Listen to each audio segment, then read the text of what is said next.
Today is Tuesday, April 24th, 2012, and we are interviewing Jim Parker at the Illinois State Library. Mr. Parker's 80 years old, having been born October 21st, 1931. My name is Michelle Shorfighty, and I'll be the interviewer. Mr. Parker, could you state for the recording what war and branch of service you served in? I served in the Army for 20 years, and I was in Korea War and Vietnam War. What was your rank? I retired as a Chief Warrant Officer, 3rd Brigade. What were your duties or assignments? My first 8 years, I was assigned in the infantry in various units. Then the next 12 years, I was in Army aviation. 9 months of it in flight school, and the rest of the time was as an operational pilot or a maintenance officer. Can you tell me about a couple of your most memorable experiences? Oh, yeah. First one I can remember real clear was on the 18th of November in 1950. We were sitting on the forward slope of a hill. The temperature was 28 degrees below zero, and we had about a 30-knot headwind. The next one would have been standing on the banks of the Yalu River in North Korea looking across into China. Always remembering getting shot at and never getting used to it. After that, probably the next memorable thing was coming out of Korea, riding on a deuce and a half, headed home. Later on, after I got into aviation and sitting in Vietnam, we had several experiences, one of which was going down and removing one of our helicopters that had went down in a canal in South Vietnam. It took us 2 days to strip it out to where we could carry it back to the unit, and then it took me 30 days to get it back flyable. Okay, what were some of the pranks that you or others would pull? I can't really tell you what they were, but we would pull pranks on each other, and it would cause us to laugh, break the monotony, ease tensions, and it would go for 2 or 3 days, and then somebody pull one on you and start a new one. So just hard to say really what they were. But everybody was having fun. Did you do anything or have something special for good luck? No. What was the food like? Food? I thought overall it was really good. Even the sea rations that we had to eat. But it could have been a lot better if we'd had steaks or something like that every day. How did you stay in touch with your family while you were away? Most of the time it was through letter writing. The year I spent in Vietnam, I was able to make 2 or 3 calls home. There were so many people there trying to make calls, it was hard to get through, but it broke the monotony there also.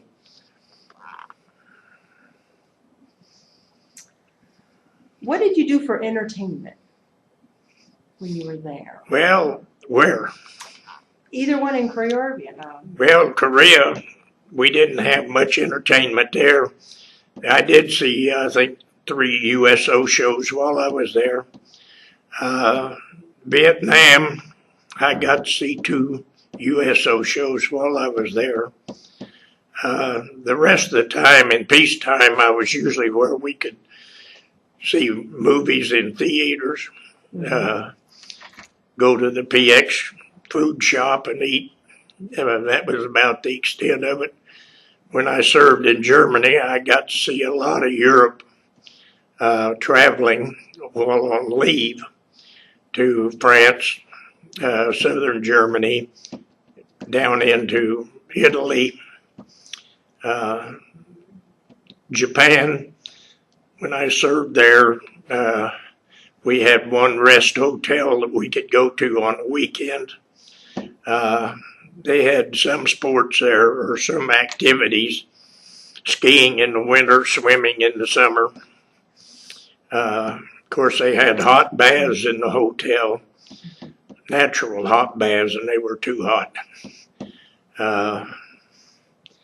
Korea was pretty restrictive when I was there.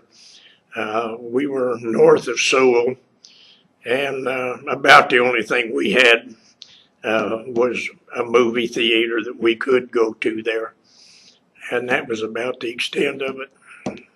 So those USO shows, did you see anybody big? Did they come or any big entertainers? Oh, seen or? Marilyn Monroe, Bob Oh, Hope. Let's see, Jack Benny, Marilyn Maxwell. so it's kind of nice in the breakup a little Oh bit. yes. Some time. Oh yes. You said you did a lot of traveling, like in Europe and stuff. Did you do that on your personal leave, or did you like go back to the States, or? No, well, I traveled on my own personal time in Europe. I had my wife with me most of the time, and she got to travel with me. Oh, that's great. So we both got to see a lot of the country. Beautiful country over there. Yes, it is. Did you keep a personal diary while you were? No. What did you think of your fellow officers and soldiers? I thought they were all good, and some of them we were closer. We were close friends. All of them you were friends with. When you were in combat, you really appreciated everyone that you were with. You depended on them, they depended on you. Did you keep those friendships? A lot of them I have, yes. And now, every year, we have a reunion with the unit I flew with in Vietnam. This year it's going to be in Philadelphia, and it'll be in June. Those are always fun to probably attend and get to see how everybody's doing. Yes, we go there, we tell the same old war stories over and over, but it's like it's again new and again. So. Yep, or you've heard something new now, yeah. Oh, yeah. Did you have plenty of supplies while you were over there? Initially in Korea, no. We turned in all of our personal equipment and clothing because they said we wouldn't be over there. We'd be out before it was cold weather. And we were very poorly equipped for the winter of 50 and 51. And that's when it was really cold, wasn't Yes. it? There? Ooh, that's not good. You said you did see a lot of combat then. I've seen enough of it. I wouldn't trade my experiences for nothing, but I wouldn't want to go through it again. Did you have any casualties in your unit? Yes, we had casualties in our units. Fortunately, I was not injured. I don't know whether it was luck or stupidity, but I got through it without any serious things other than maybe my ego being hurt a little bit now and then. Oh, I'm sure. Were you awarded any medals or citations? Pardon? Were you awarded any medals or citations? Battles? No, medals. Oh. Medals. Well, I got the combat infantry badge in Korea. In Vietnam, I got the air medal with 10 clusters, and I also got 2 commendation medals out of it, several minor medals, mostly just for service.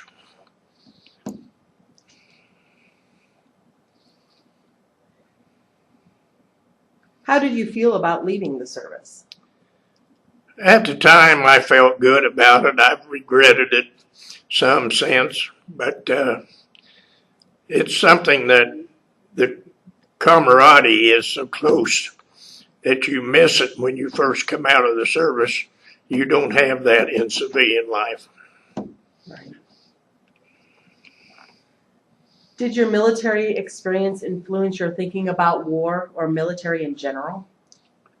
Change my opinion? Mm-hmm. No. So what did you do in the weeks, days, months afterwards, after you got out? Well, about the first month I got out, I didn't do nothing. I found me a home to live, and that's about what I did, was just live for a month. After that, I went to work in the civilian life and done that for the next, about 25 years. Did you go back to school at all and use the No. GI Bill? No. No.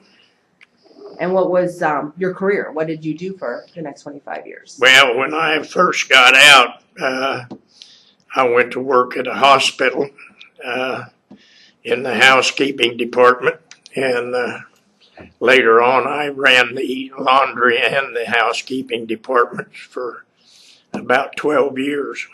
And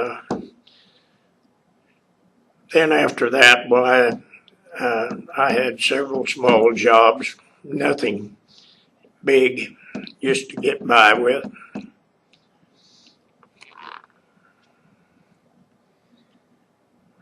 I see that you joined a veterans organization, right? Yes, I belong to the American Legion, the VFW, Korean War vets, and the DAV.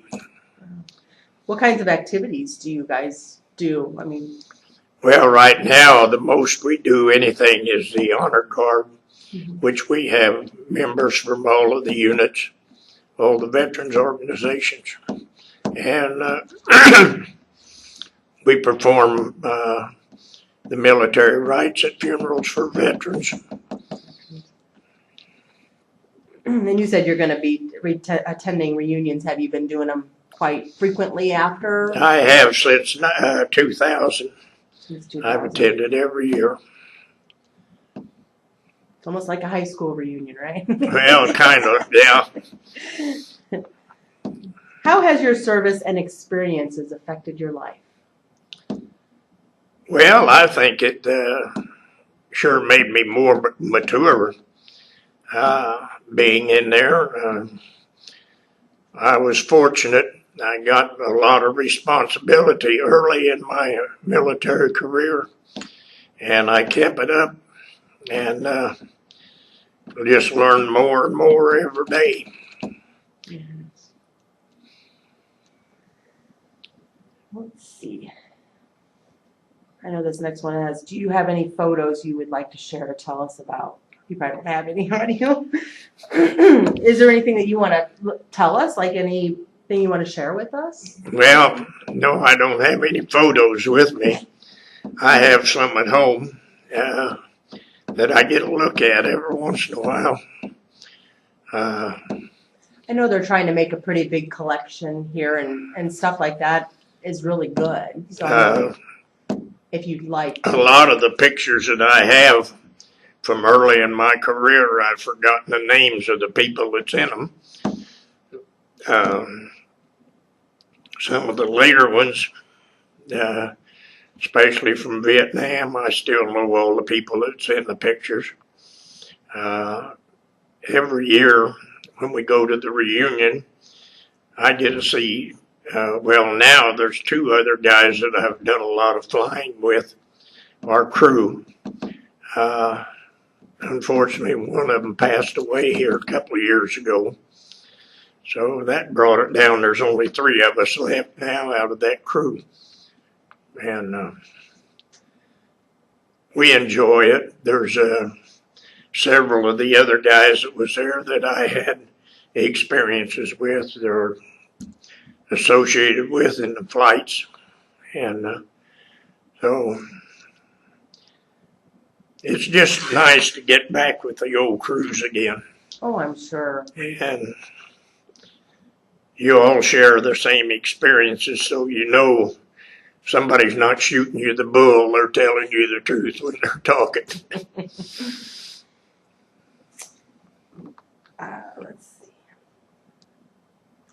Well, that is pretty much what the questions we have. Is there anything at all No, anything else that you can think of? I'm sorry, I can't go any further. Well, no, this is perfect. This is what they're looking for. So, we do thank you for your time and your service to our country. Thank you, ma'am. It was my honor.